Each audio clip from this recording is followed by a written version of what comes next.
So let's start. Just in case na mawala ako, okay? So let's start. Naririnig na ako? Yes. Hello?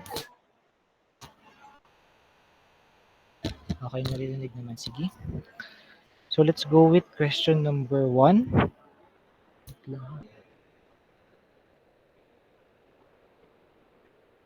Okay, game. So primary infections with the Microsporidia may originate in what? So first question, primary infections with the Microsporidia may originate in what? What system kaya to? Si Chelsea? Chelsea? Anong sagot Ano, mo dito? B po at saka D. B tsaka D, okay. So the right answer here actually D, no, the gastrointestinal tract. Kaya nga one of the symptoms na kinakos ng ating mga Microsporidia would be your diarrhea. Okay, next. The causative agent of scrub typhus, the rickettsial disease, the causative agent of scrub typhus, the rickettsial disease prevalent in the Far East that is similar to spotted fever is, ano bang causative agent natin ng scrub typhus? Sino bang nagkakos ng scrub typhus? Sige. Si Danica. Anong sagot mo dito, Adika? Danica? Letter D po ba, Dok? Letter? D po. Rickets. So ang sagot mo is Rickettsia rickettsii, tama ba? Not sure po. Okay, so ang Rickettsia rickettsii kasi, ang kinokos niya would be your typhus, no? Your Rocky Mountain Spotted Fever. So ang scrub typhus, ang nagkokos ng ating scrub typhus would be your Rickettsia chuchugamushi. So Rickettsia chuchugamushi, siya ang nagkokos ng ating ano. So Rickettsia chuchugamushi, siya ang nagkokos ng scrub typhus. Pag Rocky Mountain Spotted Fever, si Rickettsia rickettsii. Si Coxiella naman, siya ang nagkokos ng Q fever. Okay, number 3.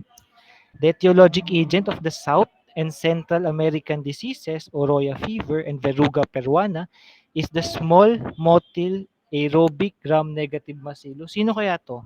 Sino nagkakos ng ating Oroya fever and Verruga? So nga pala, magtatawag ako, no? So Dominic, anong sagot mo dito, Dominic?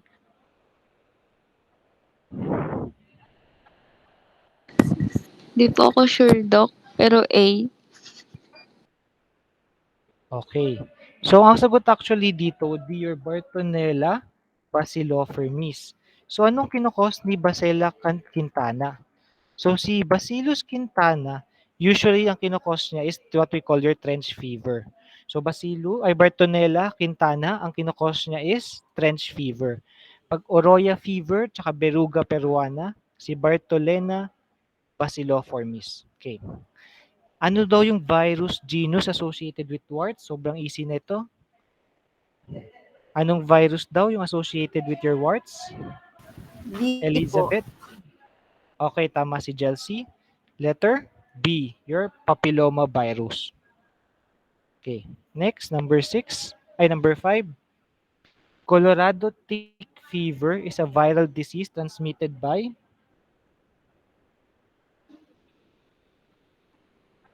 Sino ang nagtatransmit ng ating Colorado tick fever? Letter Ang B po ba, magsasagot ay Dok? letter B or wood tick. Yeah, that's the correct answer. Sinong ng triatoma bug? Anong disease ang kinikerry ni triatoma?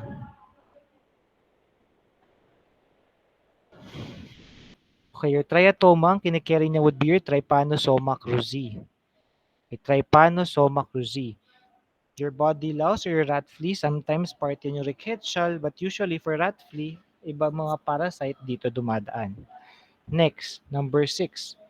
Your group B Coxsackie viruses are associated with group B daw. Ano usually ang associated with group B? Si Elizabeth. Elizabeth, anong sagot mo dito? Pag group B, ano kayang kinukos ni group B?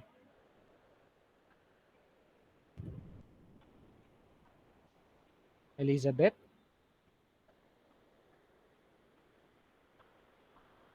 Mukhang wala si Elizabeth. Si Erica Molabin. Ayun po, sir. A, very good. So pag group B, Coxsackie virus, ang kinukos niya is your myocarditis. Your common colds, ang nagkukos niyan usually would be your rhinovirus. Ang gastrointestinal disease naman, mga enteroviruses, while your herpangina would be Coxsackie group A. So group A, herpangina, group B, myocarditis. So number 7. The tubular cells of the human kidney shed which of the following viruses for prolonged periods? Sino kaya dito ang inaano ng human kidney, sinashed ng human kidney natin? Any clue?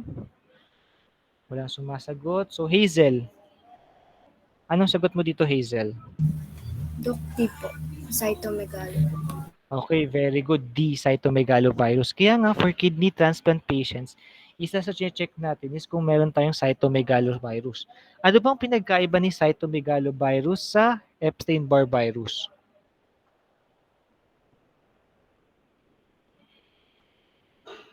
Okay.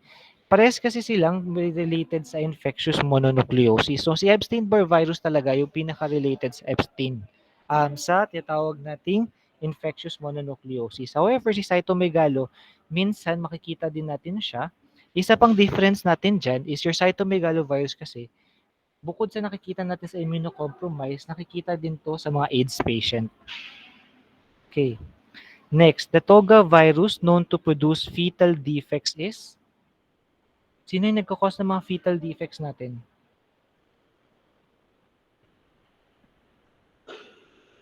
John R.L. Tolentino?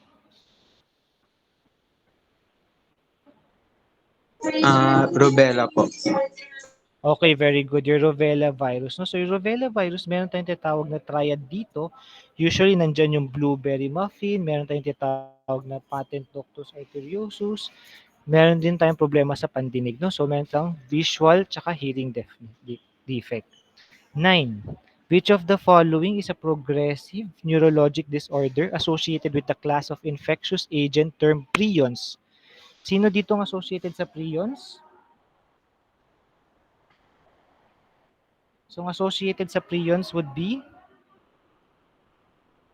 letter C, your Creutzfeldt-Jakob disease. Bakit? Hepatitis C is caused by your hepatitis C virus. Shingles is also caused by your virus. Dengue is also caused by your dengue virus. Si Creutzfeldt kasi, prion yung nagpo-cause sa kanya. Okay. The genome of a virus may consist what? Ano daw ang kinoconsist ng genome of a virus? Jason? RNA, RDNA. Okay, very good. DNA or RNA. Remember, viruses, incomplete kasi sila, no? Dahil incomplete yung mga viruses nila atin, meron lang silang either DNA or RNA. Never both, no? It's either DNA or RNA. Never both. So, since meron sila nito, ang ginagawa nila, yung mga mitochondria, amino acid, cytoplasm ng tao ang ginagamit nila. Okay?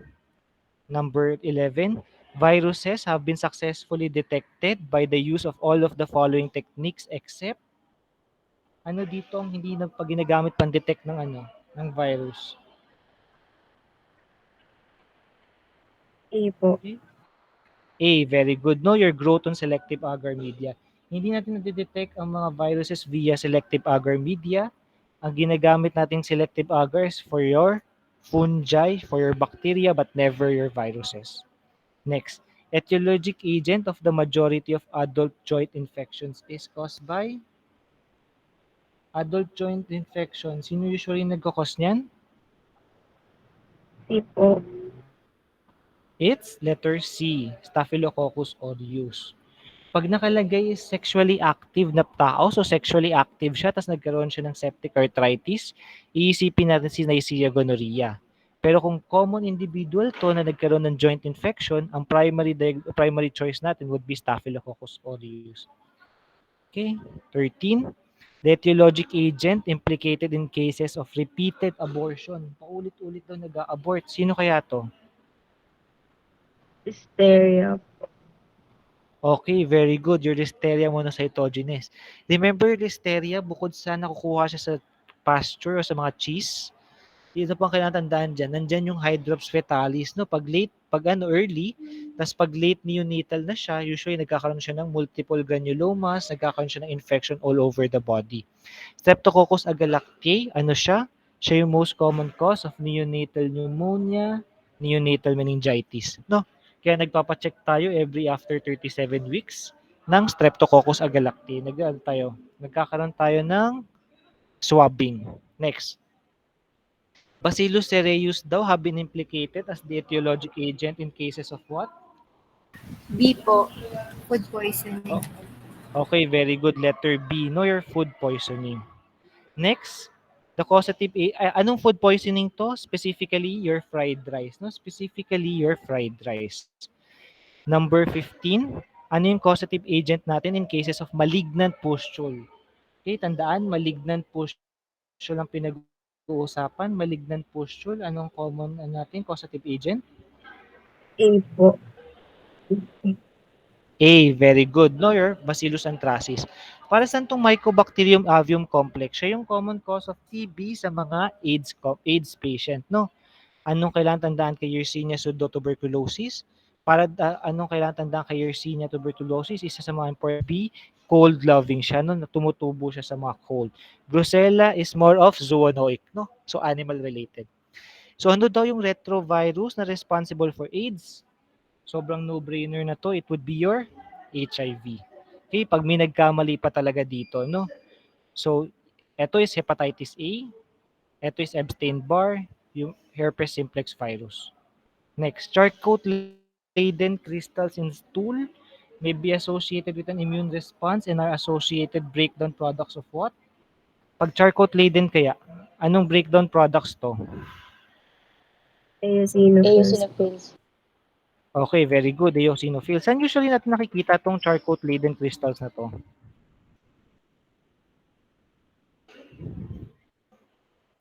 Okay. So itong mga crystals na to, usually pwede natin makita sa mga parasitic infections. Minsan nakikita din natin to sa mga, ano ba yan? Nakikita natin sa mga asthmatic patients, no? So asthmatic patients, pwede makita tong si charcoal-laden crystals. Next, eating poorly cooked pork can lead to an infection of pork ang pinag-uusapan, pork lang. Letter C po. C. Letter C, very good. Bakit hindi si D? Kasi si Saginata, sa nakikita? Beef. Beef. Ascaris lumbricoides, usually, ito is poor hygiene, hindi talaga related sa food. Trichuris trichuria, fecal oral din siya, pero hindi siya related sa food. Okay, next. Which virus has been implicated in adult gastroenteritis resulting from ingestion of contaminated food and water? Ano kaya C. to? Okay, very good. C, your Norwalk viruses. Okay, pag adult gastroenteritis, isipin si Norwalk.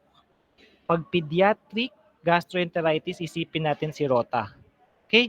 Rota is for pediatric, Norwalk is adult. Guys, if ever lang na mag-close ako, like mamatay siya, balik lang tayo after 10 minutes, no? Kasi hindi nag-charge na maayos yung phone ko. Okay? Next, number 20. Which trichophyton species causes the Fabus type of Tinea capitis seen in Scandinavian countries and the Africa regions of the United States? Ano kaya sagot dito? Sige, medyo nice to know lang to. So, ang answer dito would be B, your Trichophyton sconlani. Okay? Next, ito, nandito na. Gram-positive daw siya. Spore-forming bacillus daw siya na merong double zone of beta hemolysis at positive sa lecitinase. Ano kaya to? D. Letter? Dog. Letter dog, very good. Your Clostridium perfringens. Dito pa lang sa double zone of beta hemolysis. Ano pa? Lecitinase positive daw siya. Gram-positive spore forming siya. So, tanggal na yung bacteroides. Kasi ang spore forming natin would be bacillus, no? Tsaka Clostridium. Next. Kingella kingay can be best differentiated from Acinella corridens using what media? Anong media para kay Kingella ang ginagamit natin?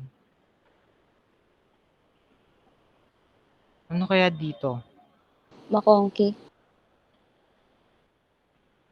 Makonki, no. So usually, Acinella, remember, all cocks are gram-positive except it should be your sheep blood agar. Kasi dito tinitignan natin first is yung hemolysis, kung ano yung itsura ng hemolysis niya. Okay, Makonki, usually ginagamit natin to for your gram-negatives, especially your bacillis, no? Kasi dito natin makikita kung lactose fermenter ba sila, non-lactose fermenter ba sila. Next, a vaccine daw available for one of the most common causes of infantile gastroenteritis. Anong vaccine kaya to?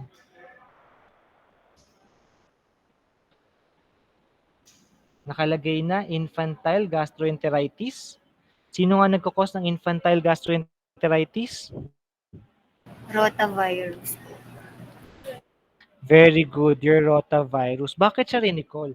Kasi napansin nila, if binibigay itong rotavirus na to after the 8th month or the 32 weeks, nagkakaroon ng maraming complication.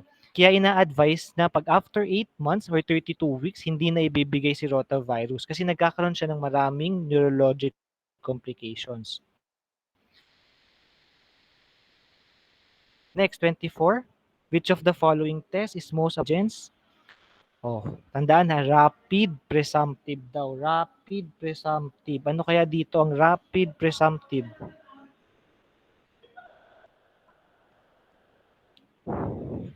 Nagler. Okay, very good. Your Nagler test. No, dito kasi tinitignan din natin yung double zone of hemolysis. Next, which of the following test is most appropriate for the rapid presumptive identification of Streptococcus anaerobius? So, Streptococcus anaerobius, sino kayang ginagamit natin dito?